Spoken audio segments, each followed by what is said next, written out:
Close your eyes and imagine this. Cobblestone streets so narrow that the buildings on either side almost touch.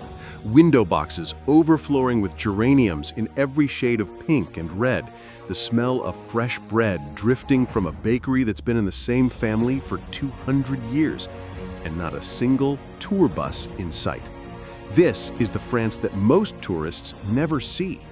While millions of people crowd the Champs-Élysées and wait in line at the Eiffel Tower, there are villages hidden in the French countryside that look like they've been frozen in time since the Middle Ages.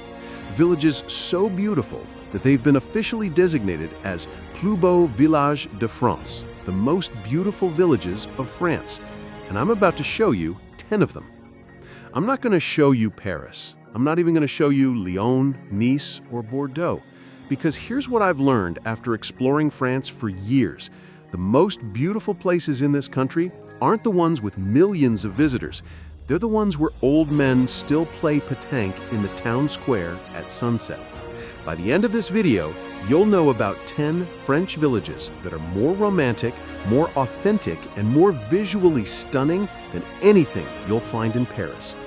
These are places where time moves slower, where every street looks like a painting, and where the locals actually want you to visit because you're one of the few who bothered to look beyond the obvious. So let's go beyond the guidebook and discover the real France. Number 10. Eguisheim, the circular medieval wine village. Our first village is Eguisheim in the Alsace region near the German border. And the first thing you need to know about Eguisheim is that it's built in concentric circles around a medieval castle. The entire village radiates outward in perfect circles. Walk down any street in Eguisheim and you'll see half-timbered houses painted in pastels, yellows, pinks, and blues, with flower boxes so abundant that they almost hide the buildings. Every corner looks like a postcard, every street feels like a fairy tale, and the entire village is only 15 minutes to walk from one end to the other. But here's why Eguisheim is special. It's the birthplace of Alsatian wine. The hills surrounding this village are covered in vineyards, and the wine cellars here date back to the 8th century. You're not just visiting a pretty village, you're standing in the heart of French wine history. And here's what tourists miss. Visit in late June for the Fête des Vignerons, the winemakers' festival. The streets fill with wine tastings, the entire village smells like grilled sausages and Riesling, and you'll drink wine that never makes it to Paris. Eguisheim proves that the best villages aren't the biggest, they're the ones designed around a single, beautiful idea. Number 9. Rocamadour. And this village does something that shouldn't be possible. It's built vertically into a cliff face. Houses, chapels, and staircases cling to the rock, rising in layers from the valley floor to the cliff top 400 feet above. To reach Rocamadour, you climb 216 stone steps, the Grand Escalier, passing 7 chapels built into the cliff. Pilgrims have climbed these steps on their knees for over 1,000 years. At the top, you'll find the Chapelle Notre Dame, home to a Black Madonna statue that's been a pilgrimage destination since the Middle Ages. But here's why Rocamadour matters. This isn't just a beautiful village. It's a UNESCO World Heritage Site along the Santiago de Compostela pilgrimage route. For centuries, kings, saints, and pilgrims climbed these steps. You're walking in the footsteps of medieval history. What tourists don't realize, visit at dusk. As the sun sets, the entire village glows golden, and the valley below fills with mist. The crowds disappear, the shops close, and you're left alone with one of the most dramatic villages in Europe. Rocamadour teaches you that sometimes beauty requires effort. The view from the top is worth every single step. Number 8. Collioure, the artist's Mediterranean harbor. Number 8. Collioure, a fishing village on the Mediterranean coast near the Spanish border. This is where the Pyrenees Mountains meet the sea, where fishing boats are painted bright red and yellow, and where Henri Matisse invented Fauvism. Collioure's harbor is lined with pastel-colored houses, their shutters painted in blues, pinks, and greens. Boats bob in crystal clear water. The medieval Chateau Royal overlooks the bay. And everywhere you look, artists are set up with easels, painting the exact same scenes that Matisse and Derain painted in 1905. Here's why Collioure changed art history. When Matisse arrived here in 1905, the intense Mediterranean light was so brilliant that he abandoned realistic colors entirely. He started painting with pure, exaggerated hues. That summer in Collioure created Fauvism, one of the first modern art movements. The secret followed the Chemin de Fauvism, the Fauvism Trail.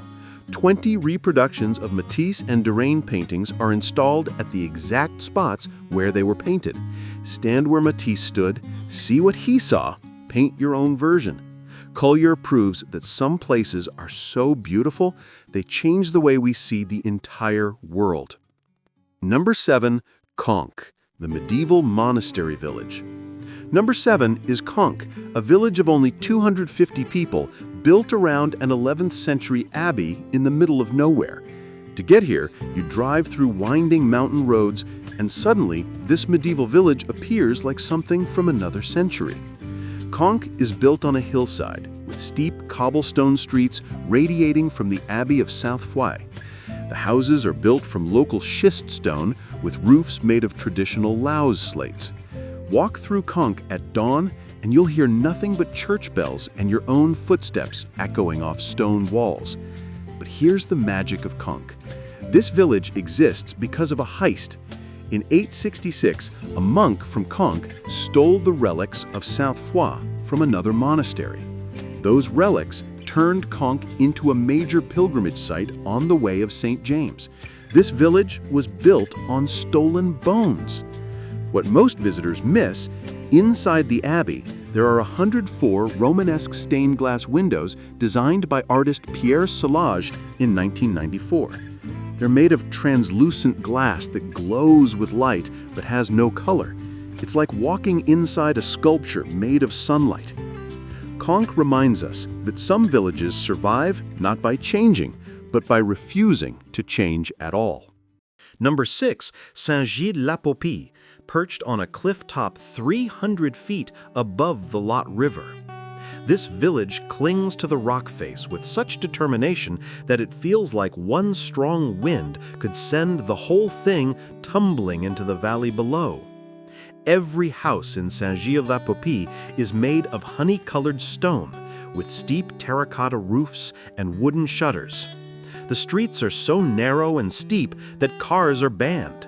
You walk everywhere. At the top of the village sits a Gothic church with views across the entire valley, a patchwork of vineyards, forests, and the silver ribbon of the river.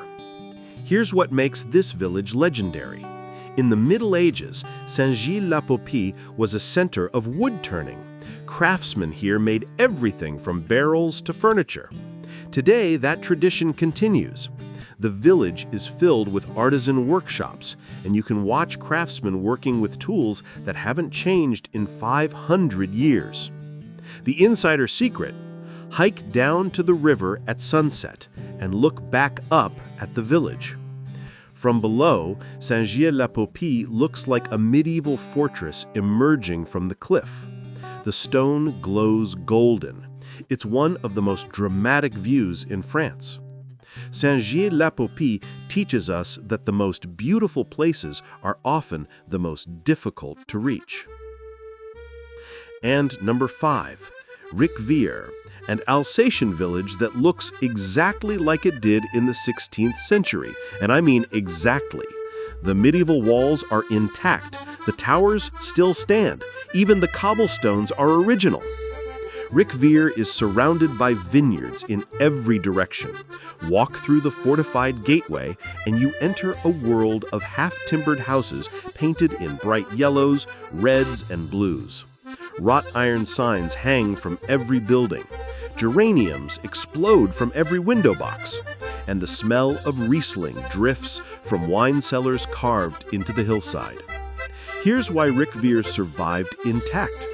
During World War II, this village was captured by German forces but miraculously avoided destruction.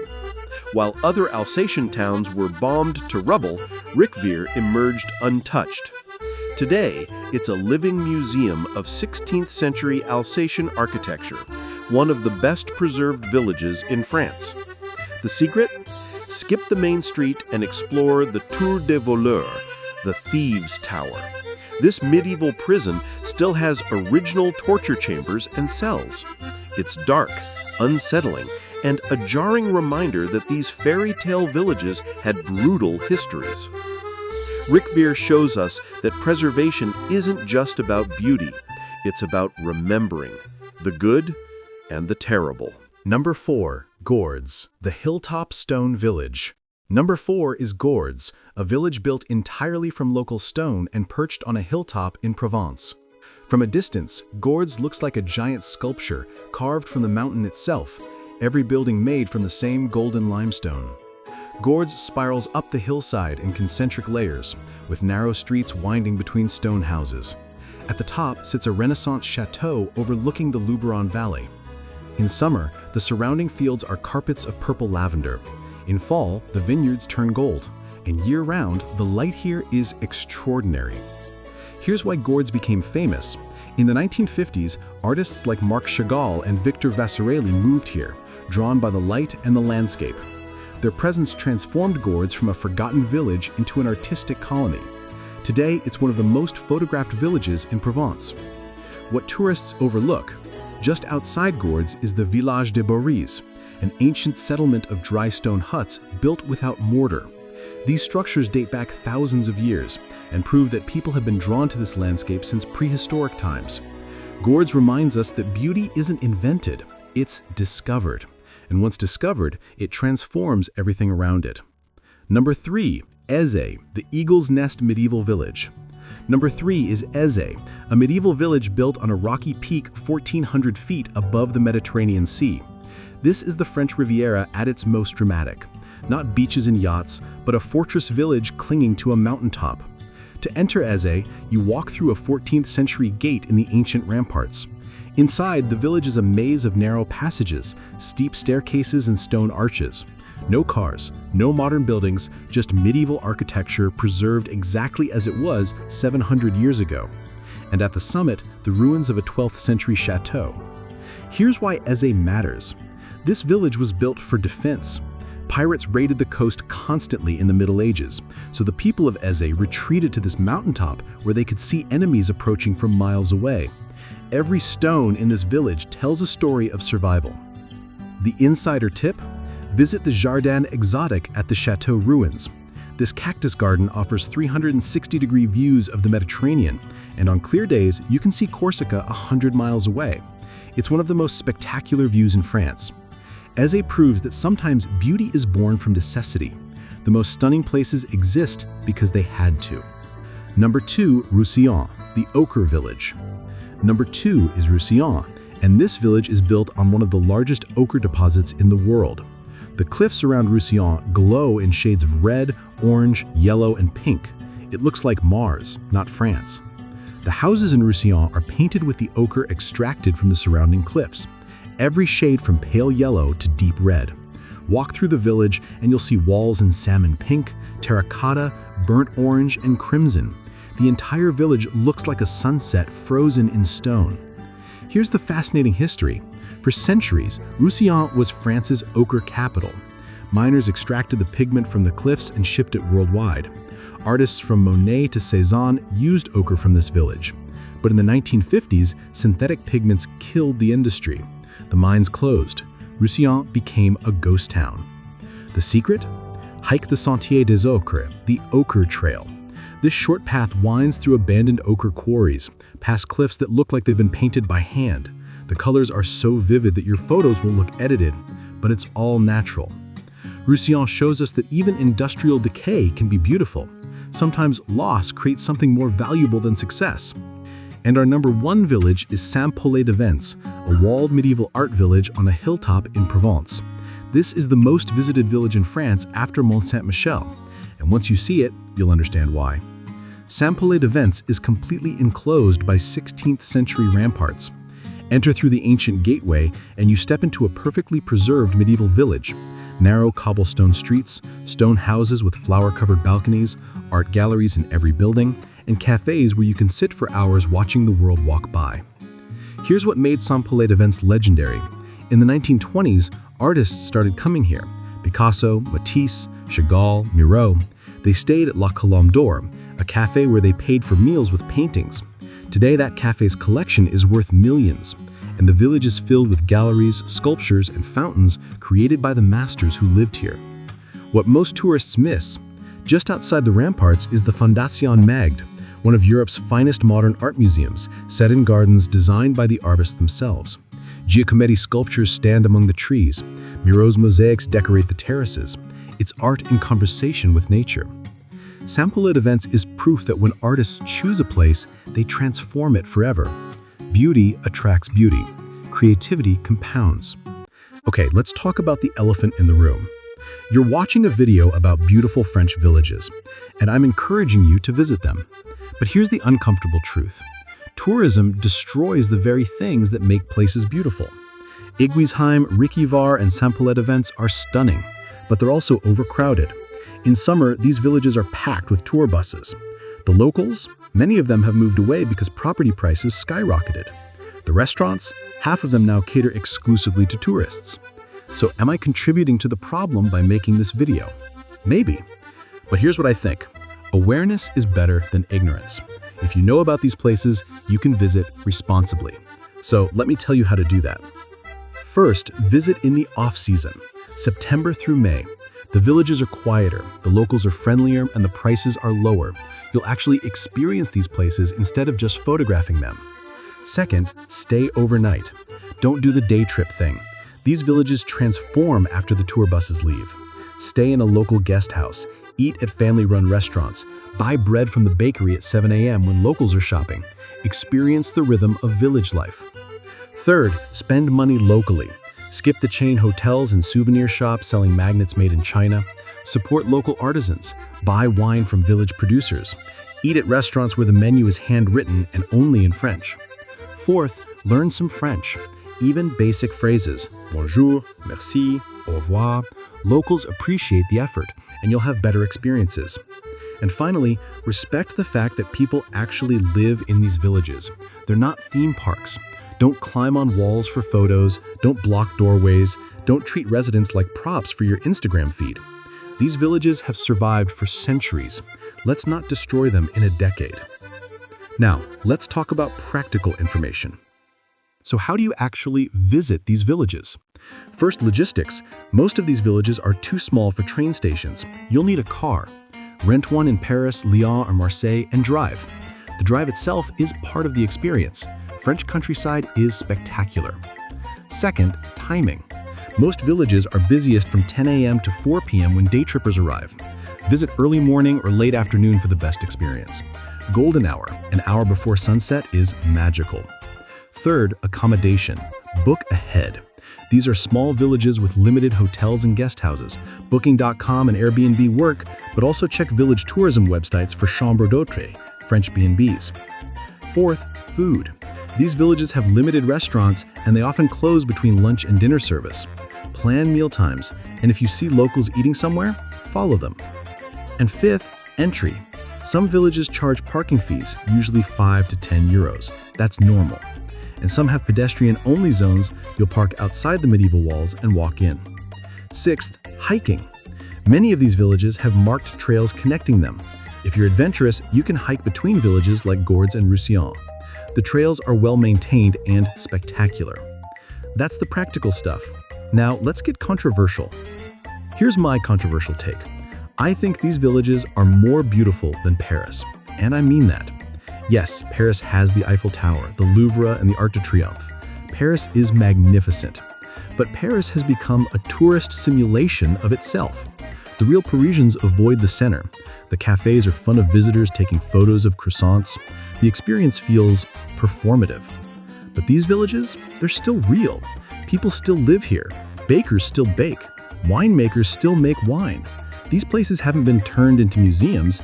They're living, functioning communities that happen to be beautiful. And here's the thing, beauty without authenticity is just decoration. Paris is decorated. these villages are authentic. I know that's a bold claim, and I know that some of you are going to disagree in the comments. Good. Tell me why I'm wrong. I read every comment and I genuinely want to hear your perspective. But for me, give me Eguisheim over Paris any day. Here's a question I want you to think about. What are we actually preserving when we preserve these villages? See, these villages exist in a strange paradox. They're protected as historical monuments. Changes to the architecture are strictly regulated. You can't modernize a medieval building. You can't tear down old structures. On one hand, that's amazing. It means these villages look today exactly like they did centuries ago. We're protecting architectural heritage for future generations. But on the other hand, it means these villages are frozen in time. Young people move away because they can't afford the property or adapt homes to modern life. Local businesses close because they can't compete with tourist-focused shops. So are we preserving living communities? Or are we creating beautiful historical dioramas? I don't have an answer. I think it's both. And I think that tension between preservation and progress, between heritage and livability, is something we have to accept. These villages are complicated. They're beautiful. They're struggling.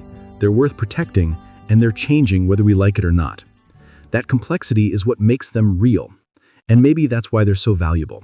Okay, bonus insider secret. You want to know the best French village that almost no tourists visit? Pérouges. It's a medieval village 30 minutes northeast of Lyon, built on a hilltop and completely enclosed by ramparts. The village looks exactly like it did in the 14th century. Cobblestone streets, stone houses with heavy wooden doors, and a central square where they filmed scenes for the Three Musketeers. Here's why Pérouges is special. It's not officially designated as one of the plus beaux villages de France, so it doesn't get the same tourist crowds. But it's just as beautiful, arguably more beautiful, than the famous ones. And here's the magic. Pérouges has only 80 permanent residents. On weekday mornings in winter, you might be the only person walking through the medieval streets. It feels like you've stepped into a time machine. If you visit only one village from this list, make it Pérouges. It's accessible from Lyon, it's affordable, and it's still undiscovered. You heard it here first. Don't tell anyone else. The uncomfortable truth. Why we're drawn to these places. Let me end with something I've been thinking about. Why are we so drawn to these villages? What is it about medieval streets and ancient stone that captivates us? I think it's because these villages offer something we've lost in modern life: permanence. We live in a world of constant change.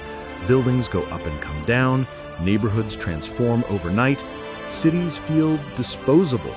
Everything is temporary. But these villages have stood for centuries. The same stones have been walked on by hundreds of generations. The same walls have sheltered families for 500 years. The same views have been admired by pilgrims, artists, farmers, and now us. There's a comfort in that permanence, a reassurance. These villages survived wars, plagues, revolutions, and famines. They endured. And when we visit them, we touch something that feels eternal. But here's the uncomfortable part. That permanence is fragile. Climate change threatens these villages. Tourism threatens them. Economic pressures threaten them. The very thing that makes them special, their unchanging nature, makes them vulnerable. So when you visit these villages, you're not just seeing beauty, you're witnessing fragility. You're not a tourist, you're a guest, not a conqueror. Because these aren't just the most beautiful villages in France, they're the most beautiful villages in France that still exist. And that fragility, that precariousness, makes them even more valuable. We're not just exploring hidden gems, we're witnessing beauty on borrowed time. And that's worth protecting. So tell me, which of these villages surprised you most? Which one are you adding to your France bucket list? And here's what I really want to know. Have you been to any of these villages? If you have, tell me your experience. Did it live up to the hype, or was it overcrowded and disappointing? I want the truth. And if you know of other French villages that deserve to be on this list, drop their names in the comments. I'm always looking for new places to explore, and the best recommendations come from you. If you want more hidden gems across Europe, the villages, cities, and places that don't make it into guidebooks, subscribe to Beyond the Guidebook. Hit that notification bell. We're uncovering Europe's best-kept secrets, one village at a time. And if you like this video, check out our other Fairy Tale Villages series. We've covered Germany, the Italian Alps, and medieval towns across Europe. Links in the description. Thanks for watching. Safe travels, and remember, the best places are always beyond the guidebook. Au revoir.